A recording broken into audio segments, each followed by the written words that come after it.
ஓம் சாய்ராம். சாயி பாபாவின் குரல். அன்பு குழந்தையே, இன்று உன்னை சிரித்த முகத்தோடு பார்க்கும்போது என் மனதில் எழும் சந்தோஷத்திற்கு அளவே இல்லை. உன் சிரிப்பை பார்த்து எவ்வளவு நாள் ஆயிற்று. இன்று நிம்மதியாக உணர்ந்தாயா அல்லவா? அதே மாதிரி உன் நிலைமையும் மாறும். இந்த வயதில் உழைக்காமல் வேறு எந்த வயதில் உழைக்கப் போகிறாய்? சோர்வு, தோல்வி இவை அனைத்தையும் தூக்கி எறிந்துவிடு.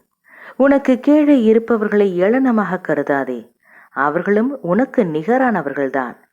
வேலை, காசு, சொத்து இவைகளை வைத்து மற்றவர்களை எடை போடாதே.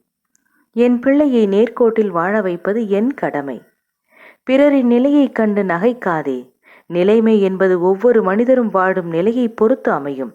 அதனால் வார்த்தையை பேசும்போது ஒவ்வொரு வார்த்தையையும் யோசித்து பேசு. உன்னை கோபப்படுத்தும் சூழ்நிலை வந்தாலும் அமைதியாக இரு. கோபத்தில் பொறுமையையும் நிதானத்தையும் இழக்காதே. அமைதியாக செல்வது என்பது தோற்பது என்று கருதாதே. தோற்பது முக்கியமில்லை. இறுதியில் யார் வெற்றி அடைகிறார்கள் என்பதுதான் முக்கியம். உனக்கு பிடிக்காத விஷயங்கள் நடந்தால் அந்த ஒரு நிமிடம் என் நாமத்தை உச்சரி. என்னை உன் நினைவில் கொண்டு வா. மற்றவை நான் பார்த்துக் கொள்கிறேன். நிதானமாக பேசு எல்லோரிடத்திலும். இனிமேல் என் நாவில் தோன்றும் சொற்களின் பேரருளை பெறுவாய். நீ எதற்கும் பயப்படாதே, கலங்காதே. உன்னில் நிச்சயம் வெற்றி என்ற தீபத்தை நான் ஏற்றுவேன். நீ உன்னில் பார்க்கும் அனைத்துமாய் அகிலத்தின் ரூபமாய் உனக்கு நான் இருப்பேன்.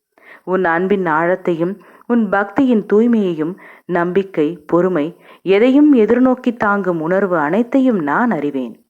என் பரிபூர்ண அருளும் ஆசீர்வாதமும் அன்பும் பெற்ற என் பிள்ளை நீ. உன் அம்மாவாக, அப்பாவாக என்றும் உன்னை என் இதயத்தின் கருவறையில் சுமந்து நிற்பேன். சாயியை பணிக. அனைவருக்கும் அமைதி நிலவட்டும்.